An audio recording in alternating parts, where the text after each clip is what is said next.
Assalamualaikum warahmatullahi wabarakatuh.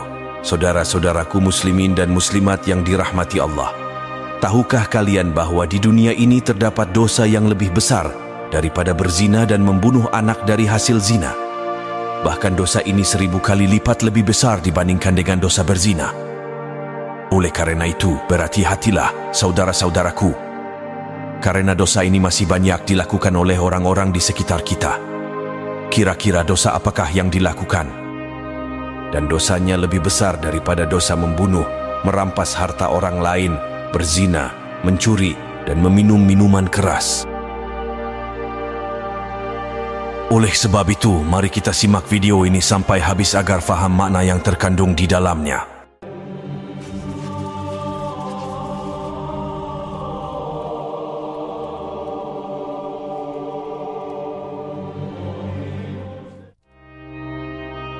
Dikisahkan pada suatu senja di zaman Nabi Musa alaihi salam, terlihat seorang wanita berjalan terguyung-guyung.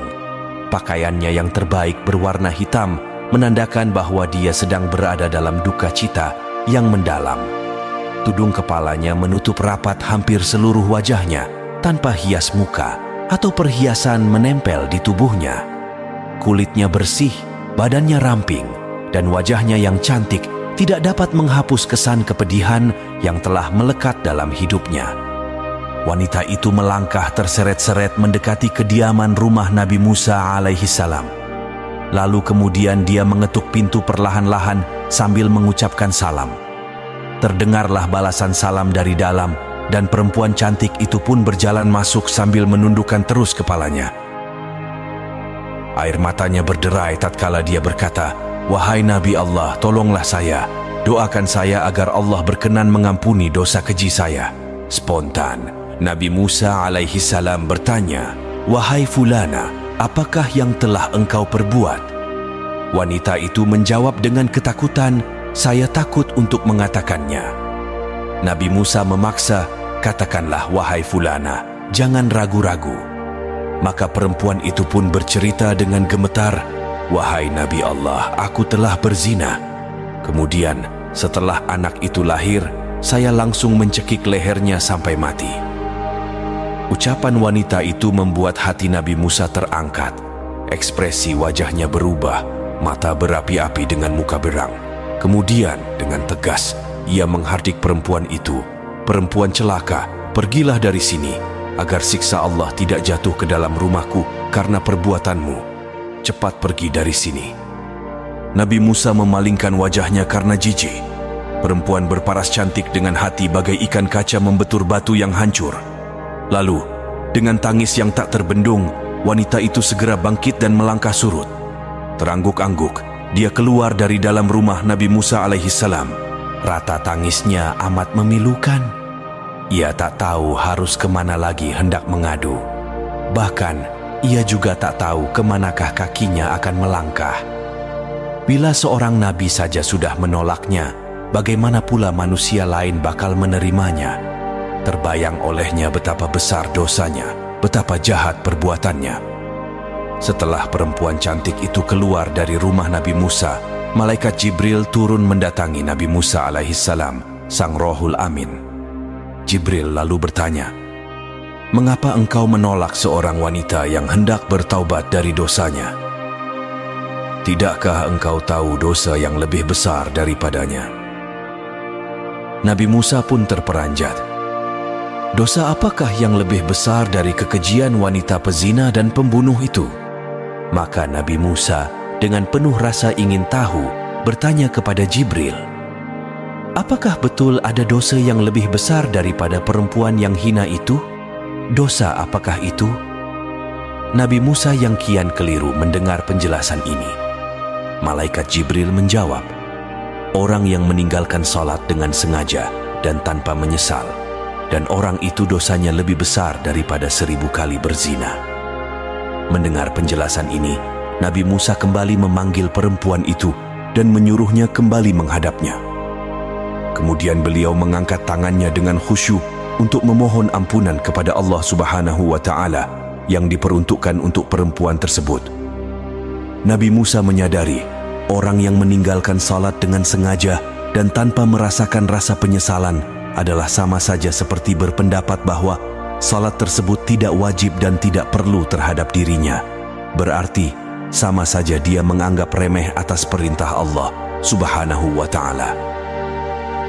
Bahkan seolah-olah ia menganggap Allah tidak ada hak untuk mengatur dan memerintah hambanya. Sedangkan orang yang bertaubat dan menyesali dosanya dengan sungguh-sungguh, berarti ia masih memiliki iman di dadanya dan meyakini bahwa Allah itu ada. Itulah sebabnya Allah pasti menerima kedatangannya. Dalam sebuah hadis, Nabi Shallallahu Alaihi Wasallam menyebutkan bahwa orang yang meninggalkan salat lebih besar dosanya dibandingkan dengan orang yang membakar 70 buah Al-Quran, membunuh 70 nabi, dan bersetubuh dengan ibunya di dalam Ka'bah.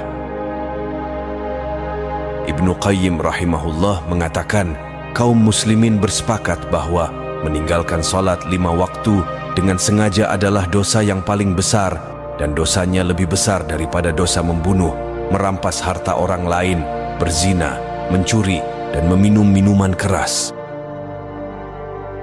Orang yang meninggalkannya akan mendapatkan hukuman dan kemurkaan dari Allah Subhanahu wa ta'ala, serta mendapatkan kehinaan di dunia dan di akhirat kelak. Dari riwayat yang lain diterangkan bagaimana kejamnya siksaan bagi mereka yang meninggalkan salat.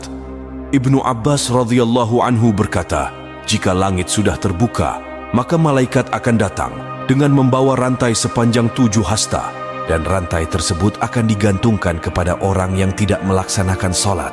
Kemudian akan dimasukkan ke dalam mulutnya dan akan keluar dari duburnya. Malaikat mengumumkan, ini adalah balasan bagi orang yang menyepelekan perintah Allah. Adapun ganjaran dosa ketika kita meninggalkan salat fardu dengan sengaja adalah sebagai berikut. Jika kita 1 kali meninggalkan salat subuh, maka akan mendapatkan hukuman di neraka selama 30 tahun. 1 hari di neraka sama seperti 60 tahun di dunia. Artinya 1 kali dengan sengaja meninggalkan salat subuh berarti bersiaplah untuk menerima siksaan di neraka selama 60 tahun lamanya.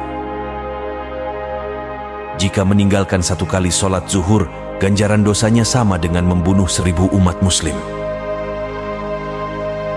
Jika 1 kali meninggalkan salat asyar, dosanya sama seperti meruntuhkan Ka'bah.